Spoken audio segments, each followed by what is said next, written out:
Ooh.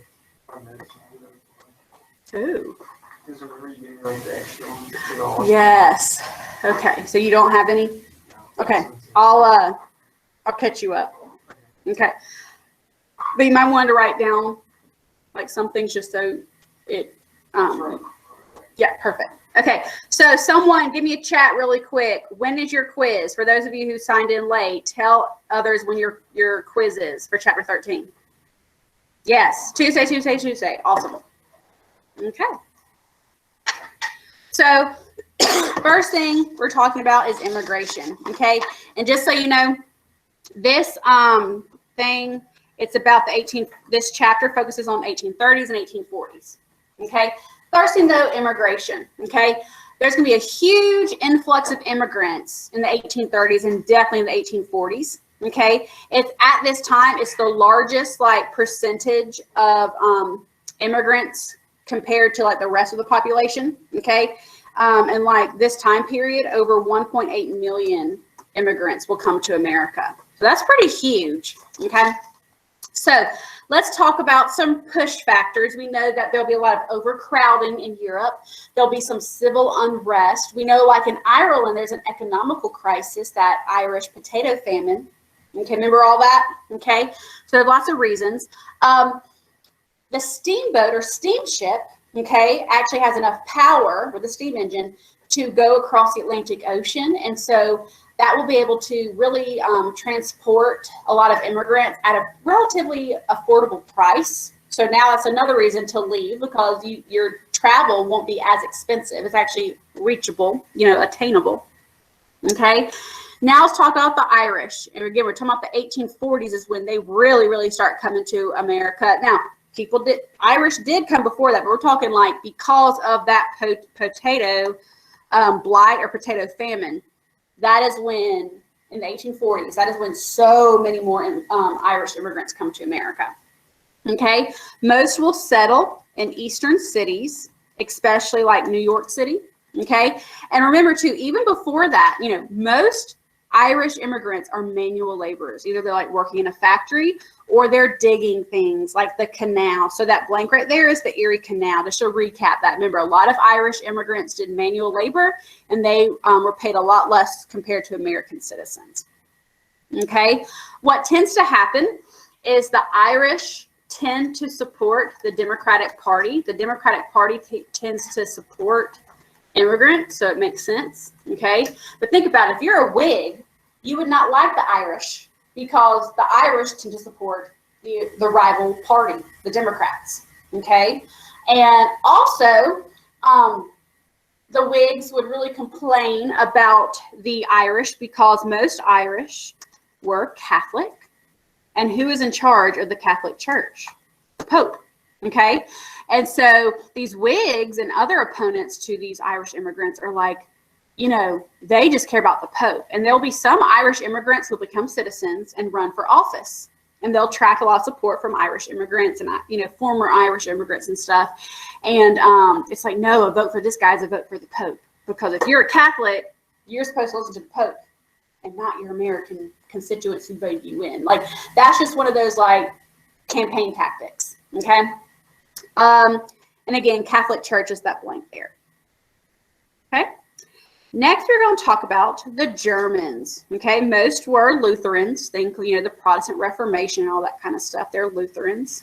Most of them, to like compare and contrast with the Irish, most of these Germans moved to the Midwest.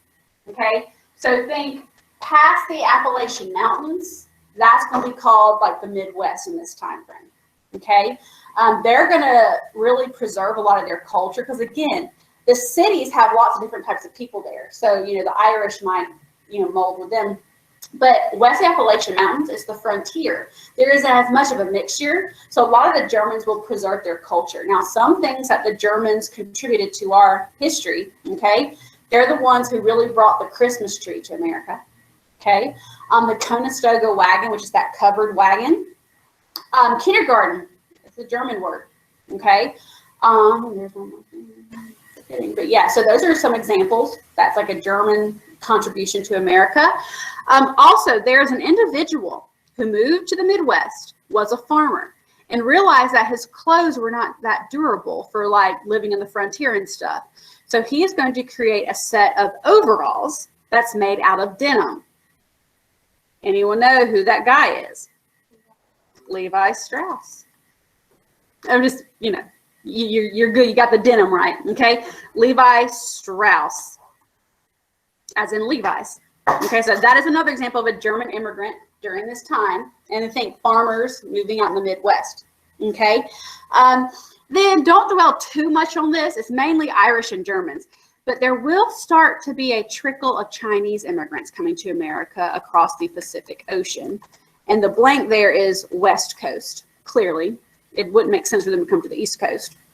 Okay, and they will start building as more Western railroads get constructed. They'll do a lot of manual labor there. Okay, and they will face extreme discrimination. So much so, and we'll talk about this later, but in the 1880s, like there is a law called the Chinese Exclusion Act that bans Chinese immigration. That's like a prime example of like discrimination against immigrants. Okay. Mm-hmm. At times in history, yes. So this is like No. Yeah, this is before, and it gets even worse in the late 1800s. More like a tossed salad. That's what some people's argument is. Okay, and so also want to point out historians. Okay, we talk about immigrants in the 1830s and 1840s. Like today, historians refer to those immigrants as the old immigrants, like old immigration, because in the late 1800s, where there's even more discrimination and stuff, that's going to be a new wave of immigrants compared to these old immigrants. So think right now, when we're talking about like, let's say it's May, and you're about to take the AP exam, this group of immigrants right here are referred to the old immigrants. Later, like we're talking like chapter 19, chapter 20, chapter 18, we're going to talk about the new immigrants, which is more like your Slavs, your Jewish, your Greek Orthodox. But right now, they're called the old immigrants. Okay? All right. Thank you, Izana. Okay, so now let's talk about an impact, a consequence of this influx of immigrants. Nativism. If you are a nativist, that means you are superior. You believe that you are superior to foreign-born people in America. That means you are also like anti-immigrant. Okay? You know, like someone who's a racist, it's based off of someone's race, right? Okay, if you're a nativist, it's based off of someone's national origin, where they originally came from. Okay?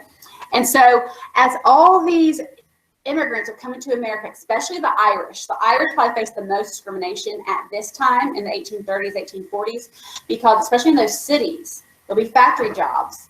And a lot of those factory owners are going to choose to hire the immigrants who they can pay a lot less than the American citizens. So it's like a job security threat. Okay? And remember too, a lot of the Irish immigrants, when they do become citizens, they tend to vote for maybe a former Irish person or like the Democratic Party. So that could be another reason. If you don't support that stuff, you're like, the dang Irish. Okay. And remember too, a lot of Irish are Catholic, and it's the idea of, you care about the Pope, not about the American people. That's another tactic. Okay. If you, so there will be a new political party called the Know Nothing Party, also called, I think this is the blank, the American Party. It's the idea of like America needs to be kept American. Think of it like that. And if you're a nativist, you probably also are scared, you fear like immigration infiltration. And that means like you're a xenophobe, or like you suffer from xenophobia. Like you are, it's like, oh, don't trust the immigrants, especially the Irish. Okay. And the idea of like the anti-Catholic, don't trust the Catholic people because the Pope will tell them what to do. That idea is called like Romanism. So they're like, Romanism, it's like the Pope controls everything, that kind of fear.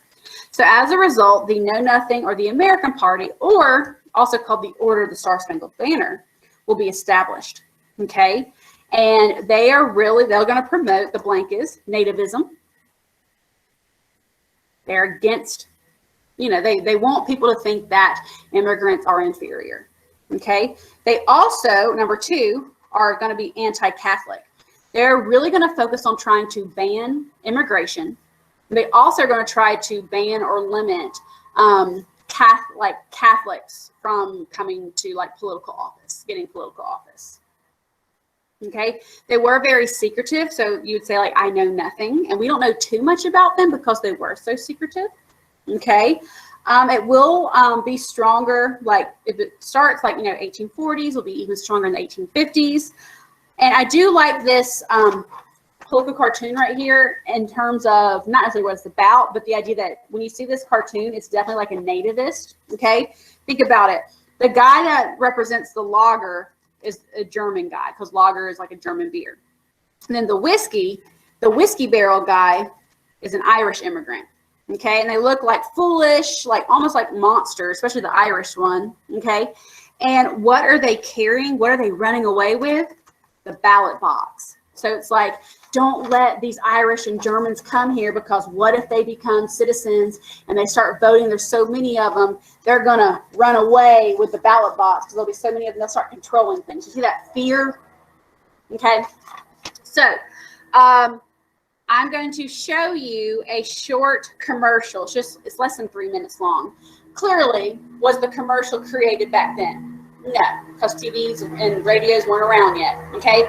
This is a commercial that someone made currently, but it's like a project. They were like, pretend you're a nativist. Okay, this is not me. Okay, this is like a student. It was like, pretend you're a nativist, pretend you're a part of the Know Nothing Party, and you basically make like a fear ad, an attack ad on immigrants. Okay, so they're scared. So it's like, don't let them come to America. Don't let them get into office. The Catholics, the Pope, all that kind of stuff. Okay, so just want to clarify. I don't think this, but it's very dramatic. And just imagine, even though this is like a TV commercial, just imagine the same kind of sentiments were expressed in like newsletters and posters all over America, especially in those cities where the Irish immigrants were. Okay, so let me click on this.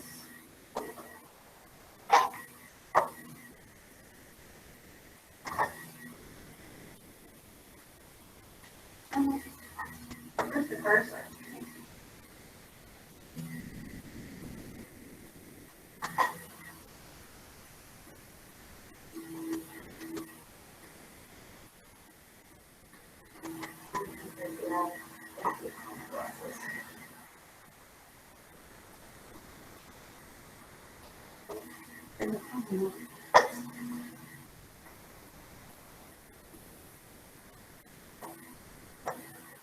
Okay, you gotta be my. Where's the cursor? Y'all see the cursor?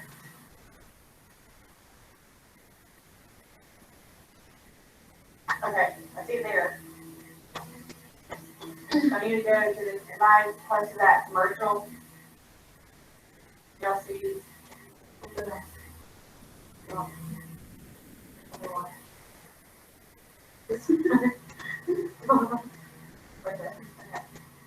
Thank you. Deep in the vaults of our history, these are the political ads of yesteryear. This ad brought to you by the Know Nothing Party for a Stronger America. America faces her greatest threat ever. More and more immigrants cross our borders every day. They steal our jobs. They endanger our people. They conspire against our very way of life. That's right, America. The Irish. Ireland is out of control. Like locusts, they've devoured all their potato crop, and now this plague is swarming our once great shores. While we value hard work, these bog jumpers will literally work for tubers. So they're stealing good jobs once held by proud Americans. Ditch digger, grave digger, pretty much all digging jobs. Our jobs, not theirs. We value the freedom to walk safely in our own neighborhoods. The only thing these pasty-skinned thugs value is their next whiskey rampage, busting out our windows with their shillelaghs, terrifying our children with their talk of blarney. The hunger these locusts have for potatoes and violence is insatiable, and like all pests, they're breeding in massive numbers, with 6, 8, even 20 children. This Catholic virus prepares to overtake our Protestant nation, all because their ancient, mysterious religion tells them to. Once a week, these religious extremists gather together in their temple, chanting their magic spells in Latin. Latin. The devil's tongue. What secrets do they plot in that dead language? A plot to take over this fine land following the orders of none other than their precious Pope. Their papal puppet master yanks their strings with his wrinkled, liver-spotted hands from atop his Vatican throne. Who knows what sinister schemes he concocts beneath that big hat? What he'll command of his weak-minded flock? Is this what the future of America holds? I know nothing but my country, my whole country, and nothing but my country. And that ain't my country. Brought to you by the Know Nothing Party. If there's one thing we do know, if you're not one of us, then you're one of them.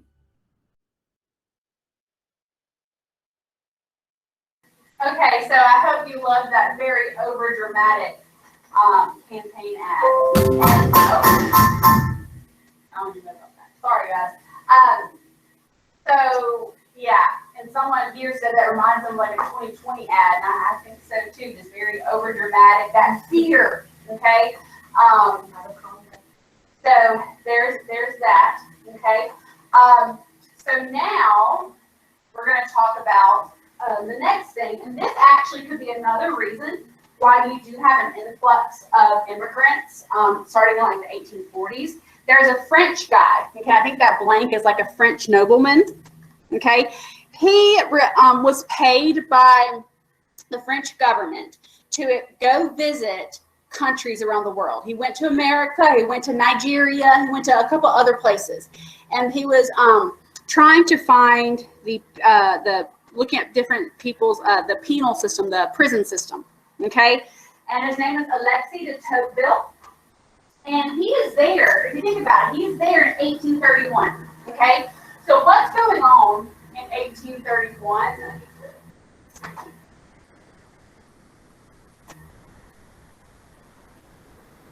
Okay, so what's going on in 1831? Jackson is president. So that's the age of that common man and Jacksonian democracy and universal white male suffrage. He's also there during the Second Great Awakening, where you see women get involved with certain things.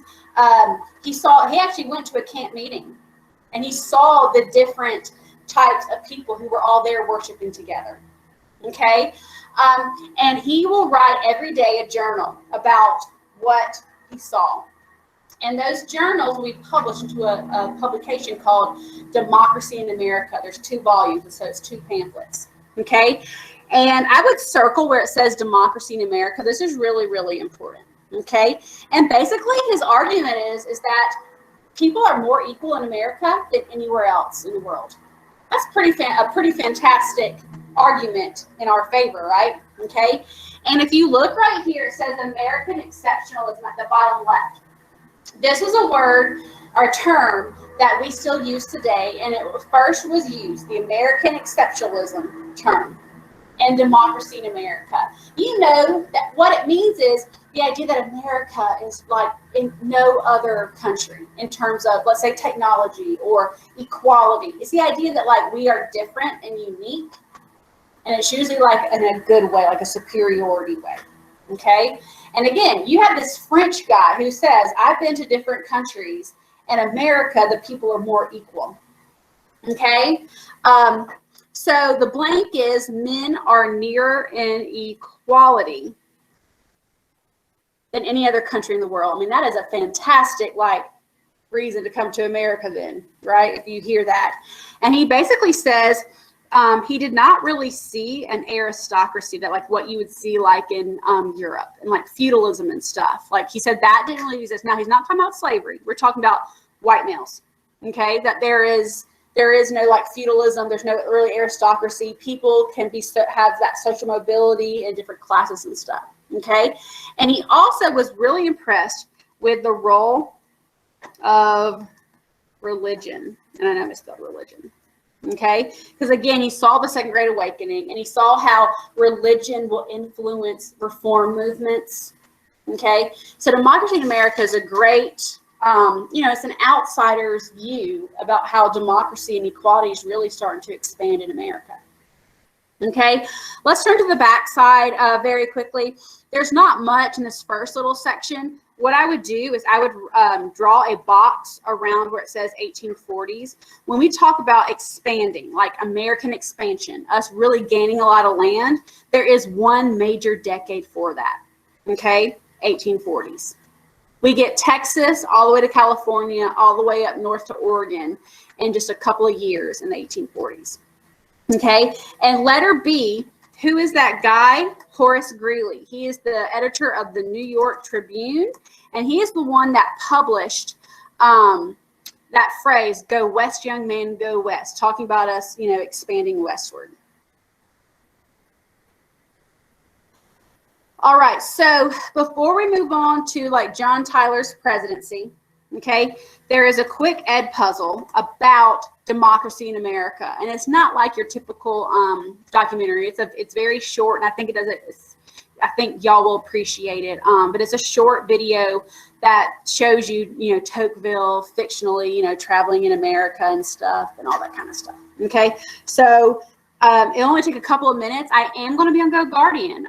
There were about 4 people first block who didn't do any of these individual things, but they were logged in. So please take a couple of minutes to do this, because I am putting grades in today. And it is equality. And the second blank is aristocracy. Okay, so right now, do that ed puzzle, and I will check, I will send you a message if you're not doing it, but when I feel like a lot of people are finished, then we'll move on. Okay, anyone here, do y'all have headphones? Anyone need headphones?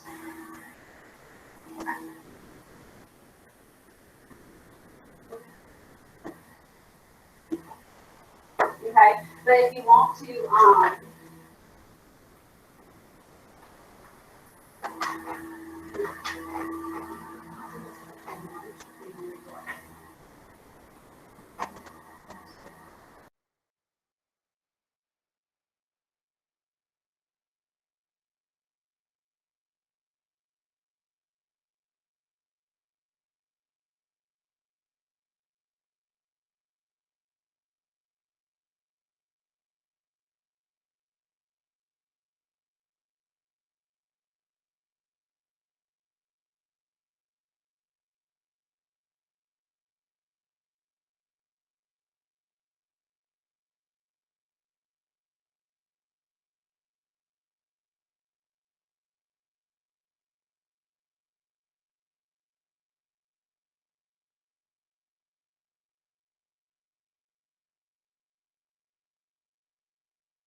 Okay, guys, most of you are finished.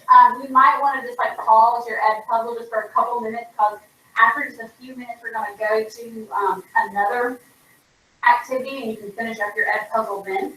Okay, so let's continue to the next thing.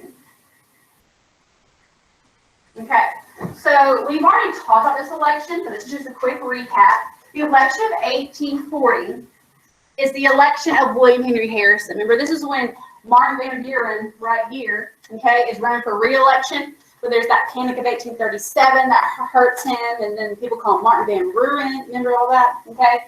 And then this guy. This guy is clearly an old guy, right? Okay, and even to this day, when people are old, people are like, "Oh, that's a strike against that candidate because they could die in office," right? And he has a complex. He's like, people think I'm old, blah, blah, blah.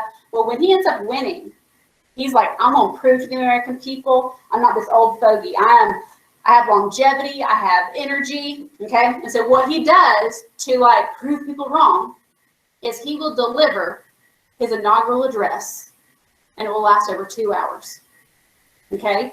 And it's March of 1841. That's when you got inaugurated back then, not January, but March. It is sleeting in Washington, D.C., okay? And he delivers over 2 hours of a speech, okay? So what's going to happen to him, he's going to catch pneumonia because he was out there too long exposed, and he will die within 30 days of being president, okay? That's, unfortunate, okay? William Henry Harrison, he is the first Whig president, okay? So who will become the new president? John Tyler, okay? Want to point out the 25th Amendment is not around yet. The 25th Amendment is that order of succession.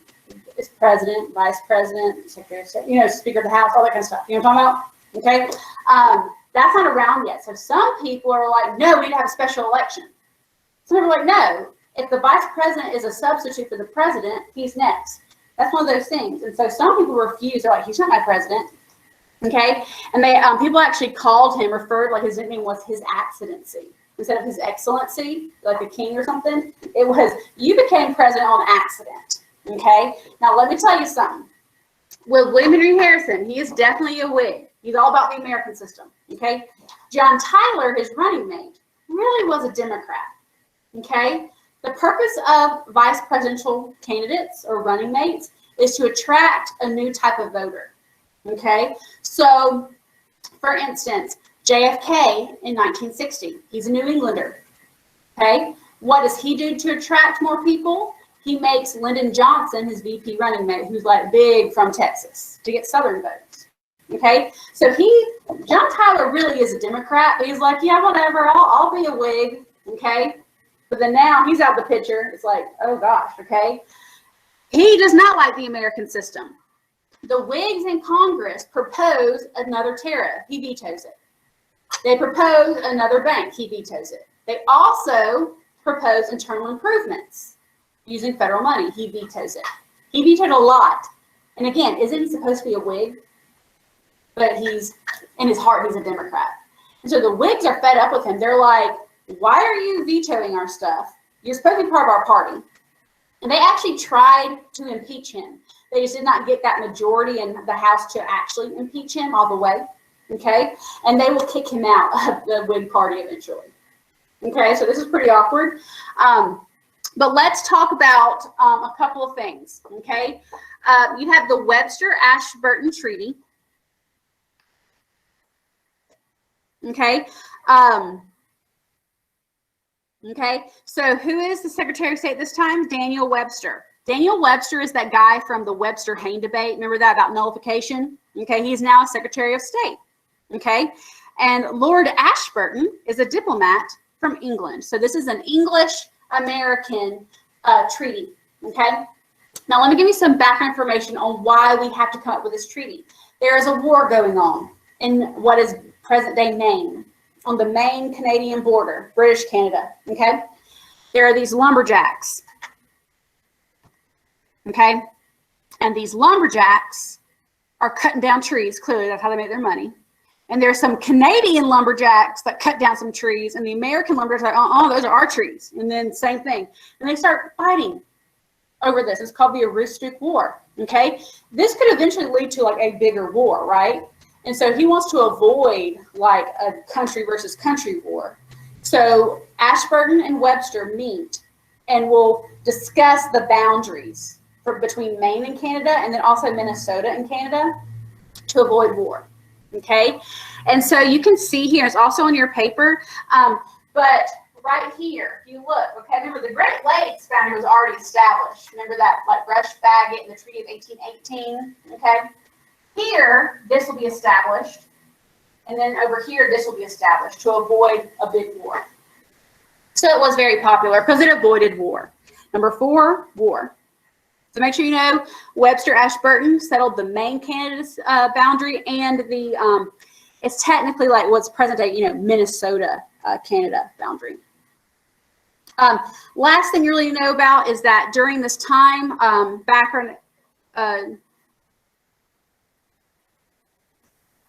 Democrat vetoed, Demi. Okay, so some background information. Okay, prior to 18, yes, you got it. That's weird. Are we good? Demi, did you hear me? Democrat vetoed. Okay, awesome. Okay, so starting in 1820, prior to 8.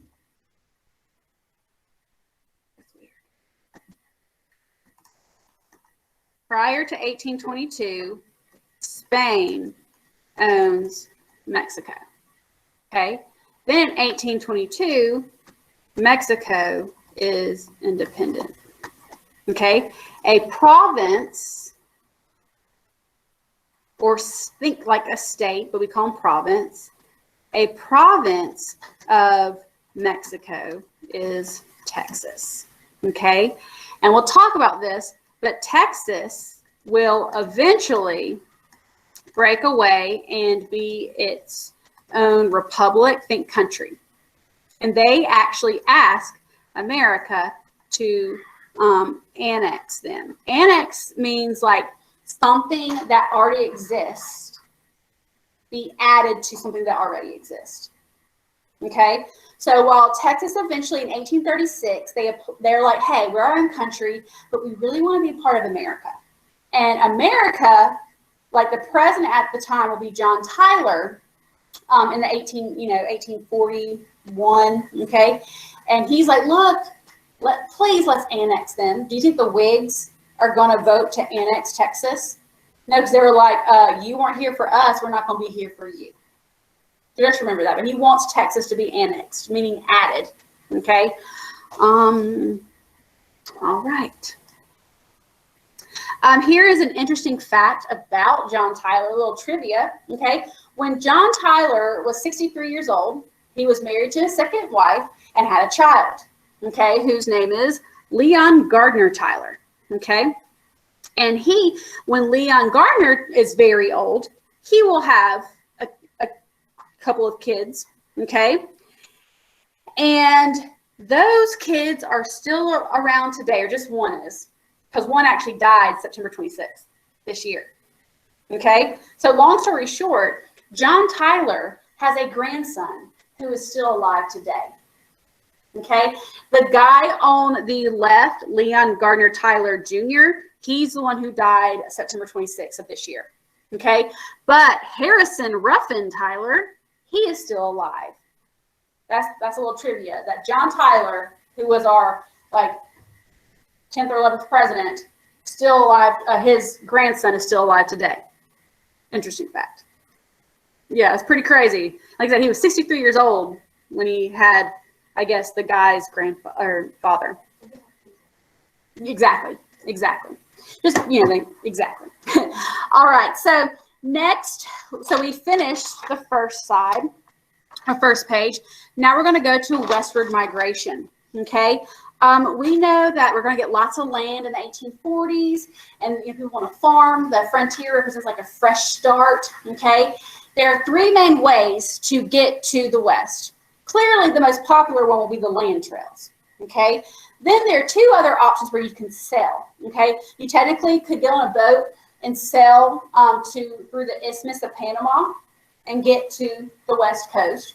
You also, though, could sail all the way to the bottom part, it's called Cape Horn, okay? The bottom part, okay, of South America, which is a really long way away. But do you see the overland trail? Those are your three options if you want to go out west, okay? So the overland trails using what we call that Conestoga wagon that the Germans contributed, brought. The overland trails will be the most popular. Okay, if you look here, you have the, and when we talk about creating a trail, that means like you're going to have to cut down trees. You're going to have to get almost like a machete and like get rid of like plants and stuff to make this trail, okay?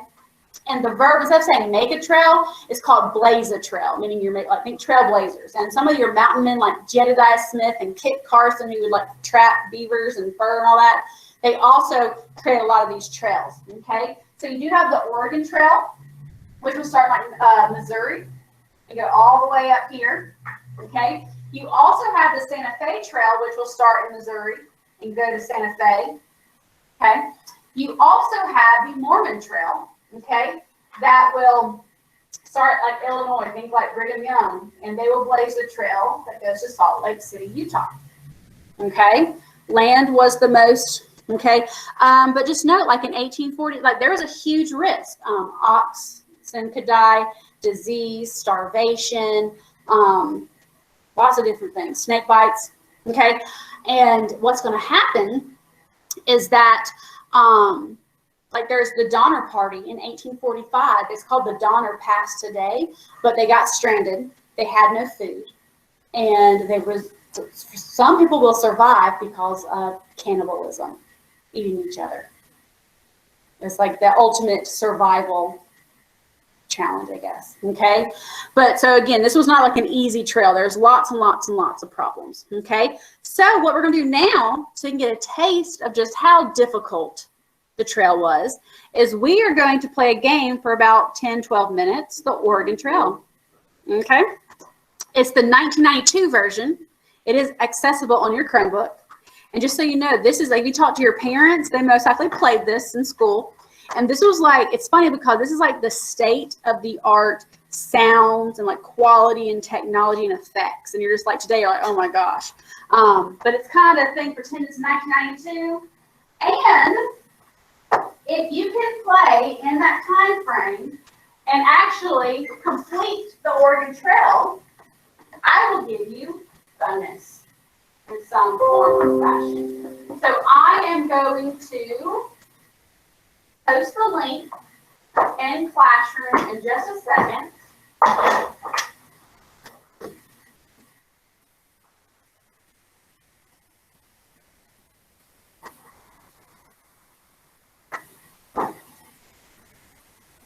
And it's just really important you do this as soon as you can.